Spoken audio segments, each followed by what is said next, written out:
माता सीता ने धरती माता को साक्षी मानकर अपनी पवित्रता की परीक्षा एक बार फिर से दी।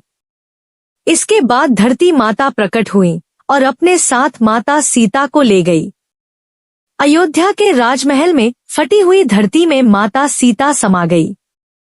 इस घटना से प्रभु श्री राम बहुत दुखी हुए और जीवन को त्यागने का निर्णय कर लिया। आइए विस्तार से जानते हैं रामायण की कथा। सीता द्वारा 2 पुत्रों के जन्म की कहानी बताई गई है। कई लोग उत्तरकांड को उत्तर रामायण के नाम से भी जानते हैं। उत्तरकांड अध्याय के अनुसार जब श्री राम, सीता और लक्ष्मण के साथ वापस अयोध्या लौट कर आते हैं तो कुछ समय बाद अयोध्यावासी माता सीता के चरित्र पर बातें करते हैं। जब प्रभु श्री राम तक यह समाचार पहुंचता है तो वे वेश बदलकर प्रजा के बीच जाकर उनके विचार जानते हैं।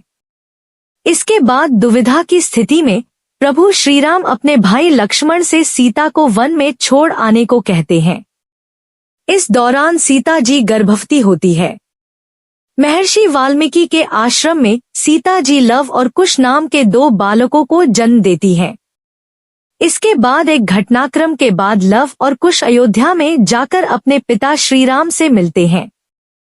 आइए विस्तार से जानते हैं सीता के धरती में समाने और इसके बाद की कहानी। हमारे चैनल पर नए हैं तो चैनल को सब्सक्राइब जरूर करें और माता सीता की कहानी आपको पसंद आए तो जय सियाराम जरूर लिखें। लवकुश ने श्रीराम को बताई अपनी सच्चाई। लवकुश एक पराक्रमी योद्धा तो थे ही, साथ ही उन्हें कला और संगीत का भी ज्ञान था। एक दिन लवकुश गायन के लिए अयोध्या के राजमहल में आए। यहाँ आकर उन्होंने अपना परिचय दिया कि वे लवकुश हैं और उनकी माता का नाम वनदेवी है। इसके बाद महर्षि वाल्मीकि ने आकर प्रभु श्रीराम को बताया कि लवकुश उनके और देवी सीता के पुत्र हैं। देवी सीता का नाम ही वाल्मीकि आश्रम में वनदेवी रखा गया था। प्रभु श्रीराम की पुत्रों का समाचार सुनकर अयोध्या वासी खुशी से झूम उठे।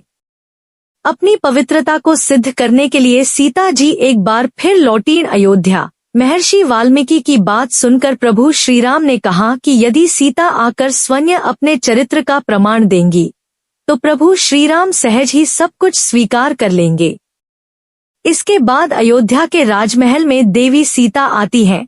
सीता जी अपने चरित्र का प्रमाण देते हुए हाथ जोड़कर और प्रभु श्रीराम को देखे बिना कहती हैं कि यदि मैं पवित्र हूँ और मैंने प्रभु श्रीराम के अतिरिक्त किसी और के बारे में सोचा भी है हो तो धरती माँ मैं आप में समा जाऊं।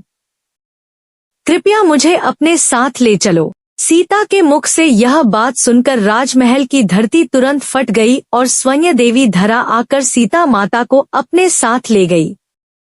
अपने सामने ऐसा विचित्र नजारा देखकर राजमहल में मौजूद लोग वैसे ही खड़े रह गए और माता सीता धरती में समा गई। सीता जी के धरती में समाने के बाद प्रभु श्रीराम का क्या हुआ?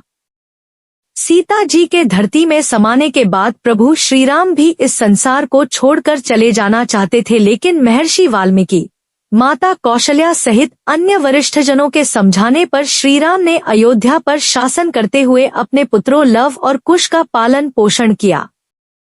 श्रीराम ने पिता होने का कर्तव्य निभाते हुए लवकुश का पूरा ख्याल रखा। रामायण कथा के अनुसार श्रीराम ने 30 साल और 6 महीने तक अयोध्या में शासन किया था और जब राम की आयु 70 साल थी तो उन्होंने अयोध्या राज्य को छोड़कर जल समाधि ले ली थी। इसके पीछे भी एक घटना है। शेष भाग सुनने के लिए हमारे चैनल को सब्सक्राइब जरूर करें। जय श्री राम जरूर लिखें।